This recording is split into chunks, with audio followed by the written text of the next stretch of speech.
اچھا، آپ اب یہ سمجھتے ہیں کہ ایران نے اپنی اسٹریٹجی جو تھوڑی بہت تبدیل کی ہے وہ یہ کہ امریکی فوجی اڈوں کو نشانہ بنانے کی بجائے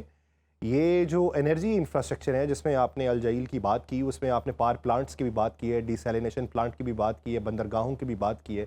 تو ان کو نشانہ بنایا جائے گا خطے میں؟ یعنی ہم یہ دیکھیں کہ وہ فوجی تنصیبات یا وہ شپنگ لینز جو ہیں آبنائے ہرمز کی، اس سے توجہ ہٹا کے اس طرف کو توجہ کرنے کی ان کی اب موجودہ حکمت عملی؟ اس دیکھیں، میں سمجھتا ہوں کہ ایران کے پاس ایک کمبائنڈ اسٹریٹجی ہے جو کہ بیک وقت اگر ان کے بنیادی ڈھانچوں کے اوپر ہٹ ہوتا ہے، بیک وقت فوجی اہداف، ہوں، توانائی کے بنیادی ڈھانچے اور بحری تجارتی راستوں کو بھی شامل کریں گے۔ فوجی اہداف کو نشانہ بنانے کا جو ہدف ہے وہ اسٹریٹجک مقصد اس لیے ہے کہ اتحادیوں کی عسکری لاگت بڑھا دیا جائیں، ہوں، توانائی بنیادی ڈھانچوں کے اوپر اٹیک کر کے جنگ کی اقتصادی قیمت غیر معمول اضافہ ہم دیکھیں گے اس میں، اور سمندری راستوں پر اگر آپ اٹیک کرتے ہیں تو دباؤ عالمی تجارت اور انشورنس اور بہت ساری اور چیزوں کے اوپر آئے گی۔ تو ٹھیک۔ یہ سمجھنا چاہیے کہ ایران کے لیے چین کا جو تنصیبات ہے، توانائی تنصیبات، ڈو اور ڈائی کا مسئلہ ہوگا، ہوں۔ اور یہ کمبائنڈ اسٹریٹجی اپنائیں گے، تینوں اہداف کے اوپر اٹیک کریں گے۔ اچھا، آپ یہ بتائیے کہ اس وقت جو امریکن کیریئر سٹرائک گروپ ہے وہ خطے کے اندر موجود ہے، اس کی موجودگی کے باوجود ایران کے لیے یہ محدود جنگ جاری رکھنا اس کے کس حد تک مفاد میں؟ دیکھیں، یہ جو طیارے بردار بحری بیڑے ہیں، ہوں، اس میں بے پناہ فوجی طاقت ہوتی ہے ہوں، اور یہ طاقت فراہم بھی کرتی ہیں، یہ سارے جانتے ہیں، ایرانی بھی بخوبی جانتے ہیں۔ لیکن کوئی طیارہ بردار بحری بیڑا خود بخود سیاسی یا مکمل عملی آزادی کی ضمانت نہیں دیتا۔ ٹھیک ہے۔ ایران جانتا ہے کہ یہ ایک سپر پاور کے ساتھ لڑ رہا ہے، اور اس لیے وہ کبھی بھی امریکہ کے ساتھ روایتی اور برابر کی جنگ لڑنے کا نہ تو ارادہ رکھتا ہے، ہوں، نہ اس کے پاس استطاعت موجود ہے۔ ٹھیک ہے۔ ایران کی حکمت عملی کیا ہے کہ وہ طویل فاصلے سے مار کرنے والے میزائل استعمال کریں، ہوں، ڈرونز یوز کریں، ہوں، الیکٹرانک وارفیئر یوز کریں، ہوں، علاقائی امریکی اڈوں پر حملہ کریں، ضرورت پڑنے پر بحری راستوں پر دباؤ ڈالیں، اور پھر at the end of the day وہ توانائی کی بنیادی ڈھانچے کو نشانہ بنانے کی صلاحیت کو ایک ساتھ بروئے کار لائیں۔ اب دوسری بات یہ کہ امریکی بحری بیڑا مکمل آزادی کے ساتھ بھی تو کام نہیں کر سکتے۔ ہوں، وہ جتنا ایرانی ساحلوں کے قریب آئیں گے، اتنا ہی اینٹی شپ میزائل، ڈرونز، تیز رفتار کشتیاں اور ایران کی جو نگرانی کے نظام ہے اس کی ضد میں آئیں گے۔ ہوں، اور اگر اپنی حفاظت کے لیے دور رہیں گے تو ان کی کارروائی کی رفتار کم ہوگی۔ لہٰذا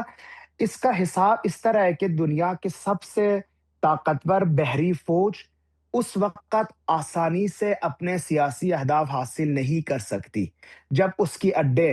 رسد، علاقائی اتحادی، توانائی کے مفادات اور بحری راستوں بیک وقت دباؤ میں آئے۔ اس کا مطلب یہ ہے کہ صرف آپ کے پاس بحری بیڑے یا کیریئر گروپ ہونے کی وجہ سے آپ اس جنگ کو جیت نہیں سکتے۔ اچھا، باقری صاحب، آپ کیا سمجھتے ہیں کہ جب ایران کے بارے میں یہ کہا جاتا ہے کہ وہاں پہ جو فیصلہ سازی کرنے کے مراکز ہیں وہ بٹے ہوئے ہیں، ان کے اندر تفریق ہے، تو اگر ہم امریکہ کی بات کریں تو وہاں پہ آپریشنل اسیسمنٹ جو ہے وہ اس وقت کون کر رہا ہے؟ وائٹ ہاؤس کر رہا ہے، سینٹ کام کر رہا ہے، یا پینٹاگون کر رہا ہے؟ ایک بہت اچھا سوال ہے، اور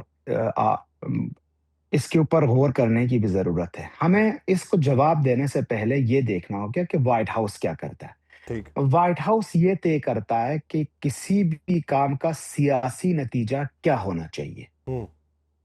اور پھر پینٹاگن وائٹ ہاؤس کو یہ بتاتا ہے کہ کون سی فوجی طاقت اور حکمت عملی اب دستیاب ہے۔ ہوں، لیکن جو مین کردار ہے یہاں،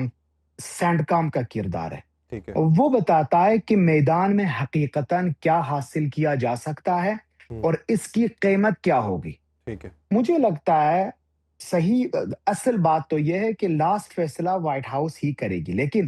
موجودہ بحران میں سینڈ کام کی جو آپ نے کہا آپریشنل اسسمنٹ ہے، یہ معمول سے زیادہ اہم ہو گئی ہے، ہوں، کیونکہ ان کے پاس اپنے علاقائی اڈوں، طیارے بردار بحری بیڑوں، بحری راستوں، اتحادی ممالک، توانائی کی بنیادی ڈھانچے، اسلحے کے ذخائر، ایران کے رسپانس، ممکنہ کثیر الجہتی رسپانس، ان سب کو بیک وقت دیکھتے ہوئے وائٹ ہاؤس اور پینٹاگون کو یہ رپورٹس پیش کرتے ہیں۔ ہوں، اسی لیے مجھے لگتا ہے کہ سینڈکام کا جو آپریشنل اسسمنٹ ہے، اٹس اے کی، بہت امپورٹنٹ رول ہے اس کا جو وائٹ ہاؤس تک پہنچتی ہے،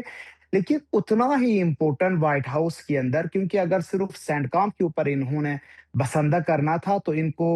جلد از جلد اسٹریٹ آف ہرمز سے واپس جانا چاہیے تھا، لیکن ہوں، اس کے ساتھ ساتھ وائٹ ہاؤس کے اندر اسپیشلی ایران کے معاملے میں یہ جو اسرائیل نواز لابی ہے، جو پرو اسرائیل لابی ہے، یہ طویل عرصے سے امریکی پالیسیوں پر اثر انداز ہونے والے ہیں۔ ہوں، اسی لیے آپ دیکھتے ہیں جب بھی بنجامین نیتنیاہو ڈونلڈ ٹرمپ سے ملتا ہے تو اگلے دن کوئی نہ کوئی ایک نیا مشکل فیصلہ ان کو کرنا پڑتا ہے۔ اس لیے اگر آپ مجھ سے پوچھیں تو میں کہتا ہوں لاسٹ ڈیسیجن وائٹ ہاؤس کا ہوتا ہے، لیکن دو مین فیکٹرز اگر آپ دیکھیں تو ایک سینڈ کام کا جو انالائسس ہے ہوں۔ اور پھر اسرائیل کا جو لابی ہے، یہ دونوں مل کے at the end of the day White House سے فیصلہ لیتی ہے۔ اچھا باقری صاحب، ہم نے یہ معلومات حاصل کی کہ ماضی قریب میں جب جنگیں ہو رہی تھیں تو یہ مشرق وسطیٰ کے جو ممالک ہیں جس میں کویت، قطر، بحرین، یو اے ای وغیرہ ہیں، انہوں نے امریکہ کے اوپر پریشر ڈالنے کی کوشش کی کہ جنگ کو روکے، ہمارا بہت نقصان ہو رہا ہے۔ وہ رکتی رہی، پھر شروع ہوتی رہی۔ اب کی بار ایم بی ایس جو ہیں وہ کھل کے سامنے آئے ہیں، اور کیا ہم یہ کہہ سکتے ہیں کہ سعودی عرب کا موجودہ پریشر امریکہ کے اوپر بہت زیادہ کام کرے گا، یا آپ سمجھتے ہیں کہ یہ بھی اسی طرح کا ایک وقفہ ہوگا جس طرح ماضی کے اندر دیکھا جاتا رہا؟ اور اگر یہ کام کر جاتا ہے اور ٹیبل ٹاک ہوتی ہے تو کیا اس ٹیبل ٹاک میں ایران کا نیوکلیئر پروگرام پھر سے زیر بحث ہوگا، یا پھر آپ یہ سمجھتے ہیں کہ ریجنل ڈیٹرننس آرکیٹیکچر جو ہے اس کے اوپر زیادہ بات ہو رہی ہوگی؟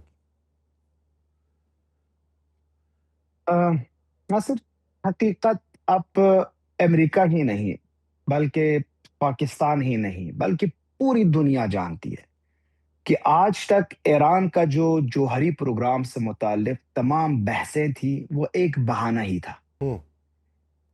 ایک بہانہ تھا ایران کو کمزور کرنے، ہوں، سینکشن ڈالنے اور بالآخر اس کے خلاف فوجی کارروائی کے جواز پیدا کرنے کے لیے۔ ہوں، ایران بارہا اعلان کیا تھا کہ وہ جوہری معاہدوں کو